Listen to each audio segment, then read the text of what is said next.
Yeah, I have to go up. I can't put this far enough to get us in. That's why I was trying to sit. No, it's fine now. I'll just hold it up. Okay, It's no okay. problem. Okay, so who will make decisions in this system, and will there be any government? Only during the transition, and no one really makes decisions. In the scientific method, people arrive at decisions. The difference is opinions is what runs government today.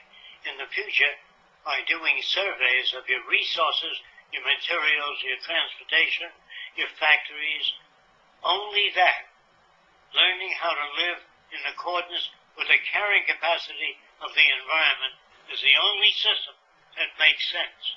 If your population exceeds the carrying capacity of the Earth's resources, you're going to have trouble no matter what kind of government you have.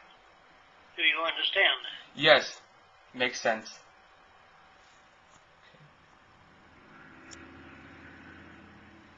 I'll give an example of that. If we want to know what crops would be best to grow in a certain area, we don't base it on people's opinions of their likes or dislikes, or take a vote as to what people think should grow there. We take the samples of the soil, bring them to labs, test it, see what's best to grow there, and that's how we arrive at decisions in certain areas. Instead of making decisions, we arrive at them, just as they do in all technical industries. If they design an airplane, they drop it from 30 feet to see if the landing gear holds up. I love that system, where you put things to test, not opinions. All right. Now, who is going to build all of the automated systems? First of all, you have to ask the nations of the world to join with us into a common heritage arrangement. If most of the nations join, they don't need ornaments anymore. They can start sharing ideas and enrich the lives of their people. Only through education can you reach people.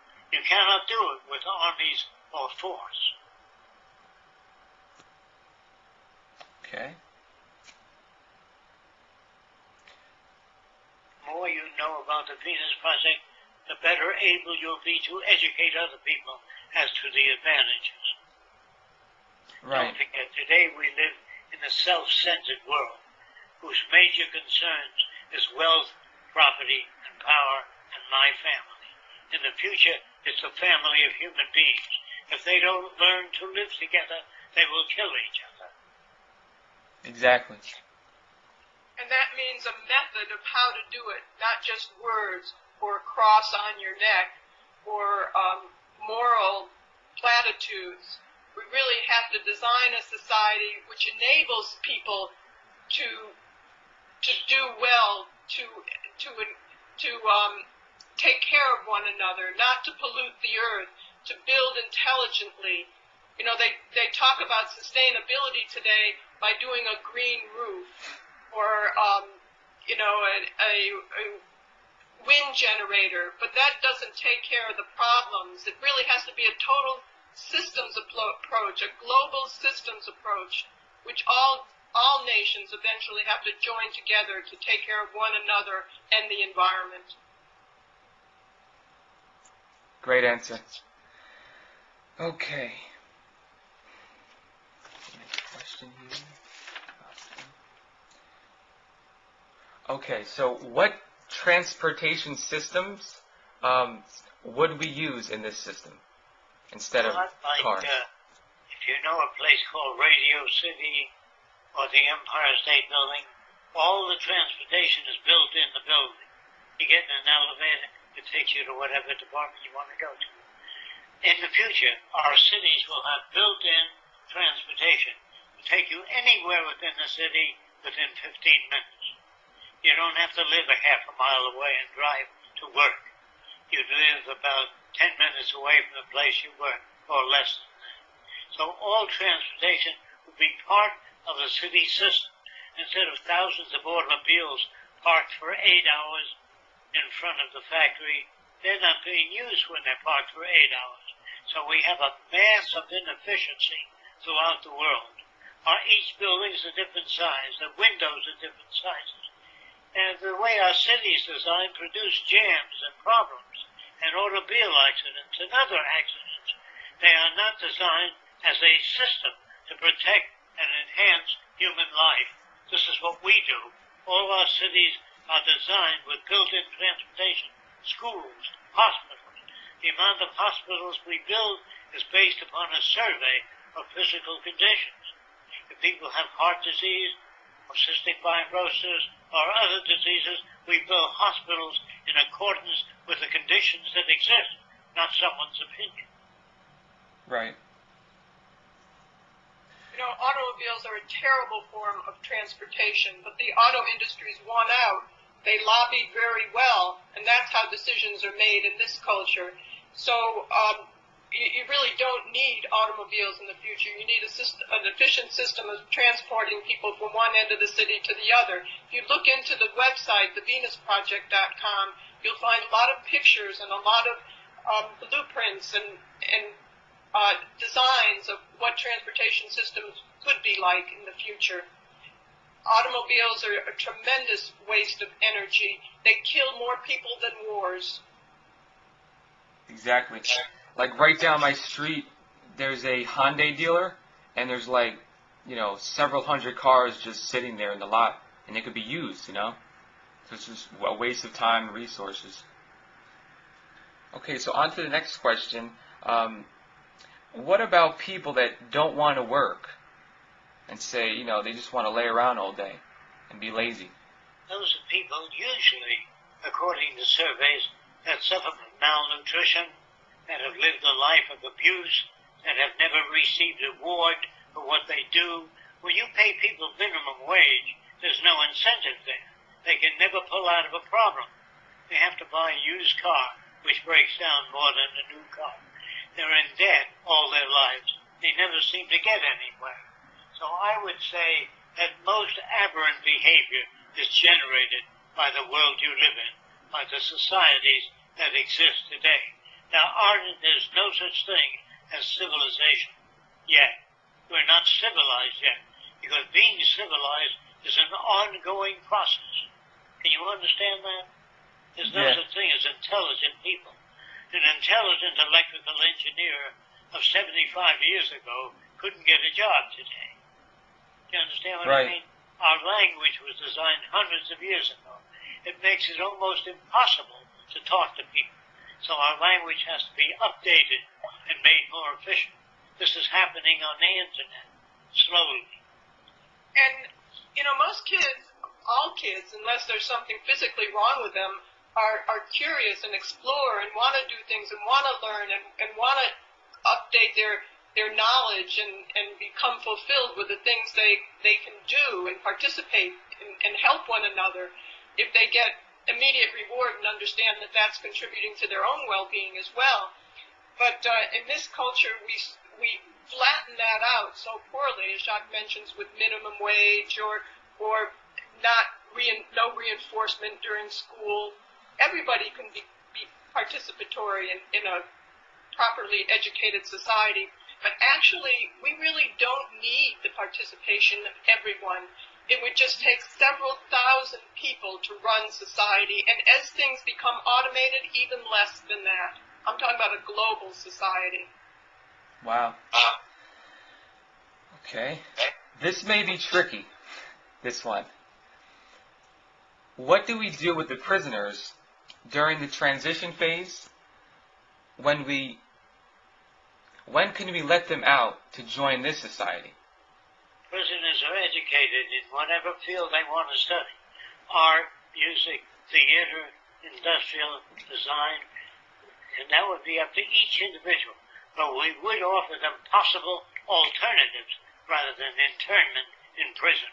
Prisons are the worst thing you can put people in. It kills their incentive and it doesn't stop crime. They've had tremendous response when they put their efforts towards rehabilitating, educating, talking with prisoners, treating them with respect like another human being, don't degrade them.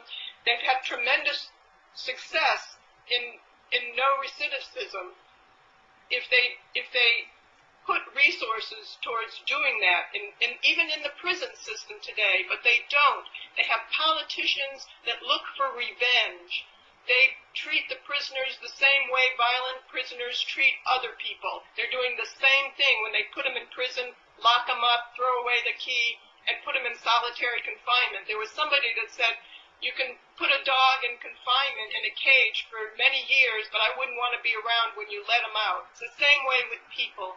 So they do know how. It's not a problem of not knowing what to do with prisoners to turn them around so they become constructive and not hurt people. They know what to do, but they don't do that because the politicians and the people that run things are ignorant in that area.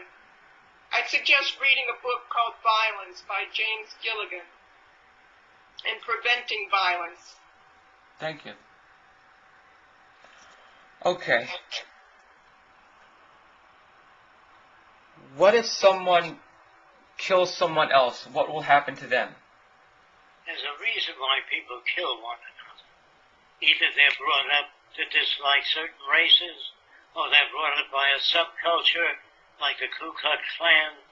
That does not happen in a resource-based economy. Children are educated to know how they relate to nature, how to relate to one another, and how to disagree without getting angry. This is what is missing in our school system today. They really don't know how to educate people. And if somebody did kill somebody, then they would be helped. They wouldn't be locked up in a jail. You're shaking your head. What do you want to say about that? I want to say that they are raised not to hurt one another.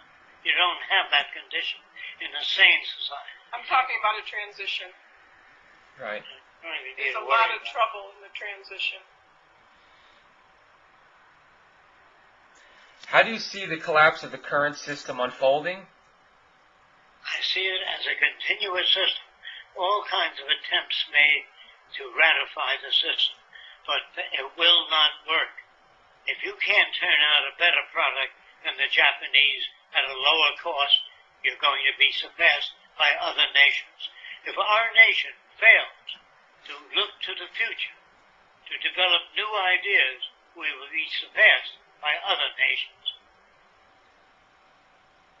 All right. Now, will laws be eliminated?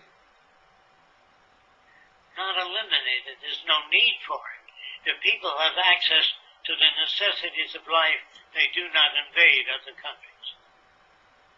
Most of the laws on the books are because of money manipulation and ownership of land. You surpass that with a resource-based economy. People don't own things. They have access to their needs. Ownership is really a burden. Why would you want to, say, if you play golf, why would you want to store golf clubs in your house and have to travel with them to go to the golf club course? You could pick, in the resource-based economy, if you played golf, you could go to the golf course, pick from the best golf clubs, because we don't want to make inferior products, because the society has to maintain that, and people don't want to use inferior products. So you'd use the best golf clubs. When you're finished, you leave them there, and they're kept in key shape. You don't have to store it in your closet. It's good today for the monetary system to keep selling and make things that wear out and break down. They do that purposely because that helps society. In this society, you're only a consumer. You have to continuously buy in this society. You don't need to waste resources that way in a resource-based economy. They also design things to wear out, break down, so you buy new things. Right. We don't do that. There's no profit of the nation.